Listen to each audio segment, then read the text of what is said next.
নমস্কাৰ Assam exam winner চেনেলটোলৈ আপোনালোক সকলোকে স্বাগতম জনাইছোঁ। মই প্ৰবীণ।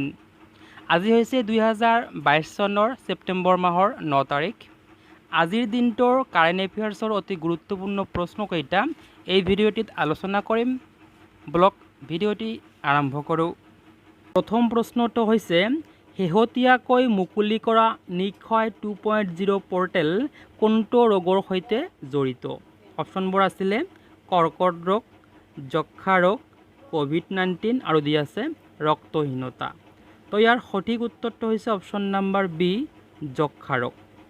লগতে আপোনালোকে জানি ৰাখক যে ভাৰতৰ ৰাষ্ট্ৰপতি দ্ৰৌপদী মুৰ্মুৱে মুকলি কৰিবলৈ সাজু হৈছে প্ৰধানমন্ত্ৰী টিবি মুক্ত ভাৰত অভিযান। কাৰ জৰিয়তে? নিক্ষয় 2.0 পৰ্টেলৰ জৰিয়তে। কেন্দ্ৰীয় স্বাস্থ্য আৰু পৰিয়াল কল্যাণ মন্ত্ৰালয়ে 2025 চনৰ ভিতৰত যক্ষা ৰোগ নিৰ্মূলৰ লক্ষ্য নিৰ্ধাৰণ কৰিছে। নিক্ষয় 2.0 হৈছে টিবি ৰোগীৰ বাবে সম্প্ৰদায়ৰ সহায়ৰ বাবে এক ডিজিটেল মঞ্চ।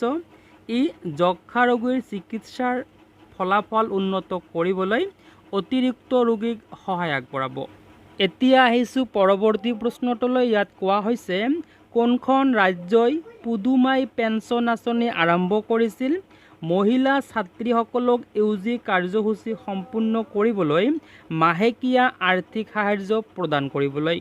অপশ্যনবোৰ আছিলে উৰিষ্যা, তামিলনাডু, কৰ্ণাটক আৰু দি আছে অন্ধ্ৰপ্ৰদেশ। তো ইয়াৰ সঠিক উত্তৰটো হৈছে অপশ্যন নম্বৰ বি, তামিলনাডু। লগতে জানি ৰাখক যে তামিলনাডু চৰকাৰে পুদুমাই কলম আঁচনি নামেৰেও জনাজাত মুভালুৰ ৰামমৃথম আম্মায়াৰ উচ্চ শিক্ষা নিশ্চিতকৰণ আঁচনি আৰম্ভ কৰে। ইয়াত মহিলা ছাত্ৰীসকলক স্নাতক ডিগ্ৰী, ডিপ্ল'মা, ITI বা আন যিকোনো স্বীকৃতিপ্ৰাপ্ত পাঠ্যক্ৰম গ্ৰহণ কৰিবলৈ মাহিলী 1000 টকা অনুদান প্ৰদান কৰে। ক্লাছ 6ৰ পৰা ক্লাছ 12 লৈকে চৰকাৰী বিদ্যালয়ত পঢ়া সকলে আৰ্থিক সাহায্যৰ বাবে ইয়াৰ যোগ্যতা অৰ্জন কৰিব। এতিয়া আমি আহিছোঁ পিছৰ প্ৰশ্নটোলৈ। ইয়াত কোৱা হৈছে যে PM গতিশক্তিৰ বাবে ৰেলৱেৰ ভূমি দীৰ্ঘম্যাদী লিজিঙৰ নীতি অনুসৰি ভূমি পট্টা প্ৰদান কৰাৰ কাৰ্যকাল কিমান? 10 নে 15 নে 25 নে 35? তো ইয়াৰ সঠিক উত্তৰটো হৈছে অপশ্যন নম্বৰ ডি, 35।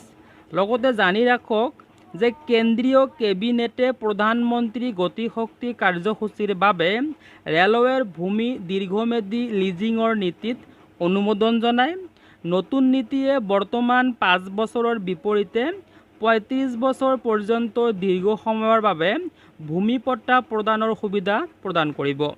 নতুন নীতিৰ জৰিয়তে আন্তঃগাঁথনি আৰু অধিক কাৰ্গো টাৰ্মিনেলৰ বিকাশ সম্ভৱ হ'ব। ইয়াৰ উপৰিও ভূমি পট্টা মাচুল 6% পৰা 1.5% কৰ্তন কৰিছে। এতিয়া আমি আহিছোঁ পিছৰ প্ৰশ্নটোলৈ। ইয়াত কোৱা হৈছে যে বাণিজ্যিক নিষ্পত্তিৰ বাবে বিশেষ টকাৰ একাউণ্টৰ সুবিধাৰ বাবে ভাৰত চৰকাৰে এক কাৰ্য পৰিকল্পনা প্ৰস্তুত কৰিছে। কোনটো প্ৰতিষ্ঠানৰ জৰিয়তে?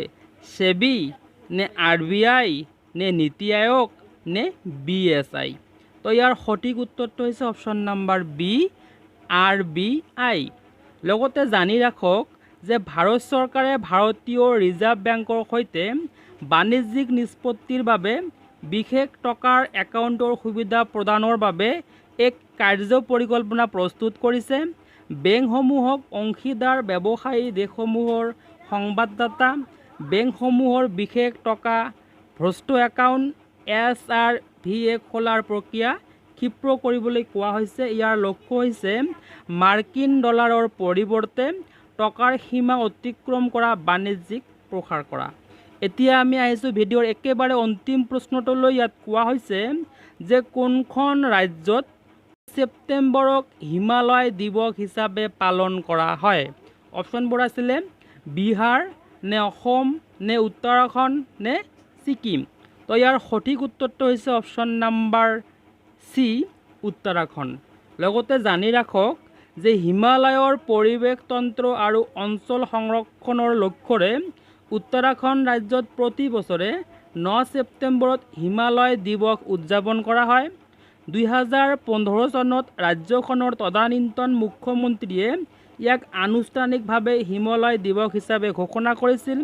2014 চনত তেতিয়াৰ মুখ্যমন্ত্ৰী হৰিশ ৰাৱতে আনুষ্ঠানিকভাৱে 9 ছেপ্টেম্বৰক হিমালয় দিৱস হিচাপে ঘোষণা কৰিছিল, যিটো সমগ্ৰ ৰাজ্যতে উদযাপন কৰি হিমালয়ৰ পৰিৱেশ তন্ত্ৰ সংৰক্ষণৰ বাৰ্তা প্ৰচাৰ কৰা হ'ব।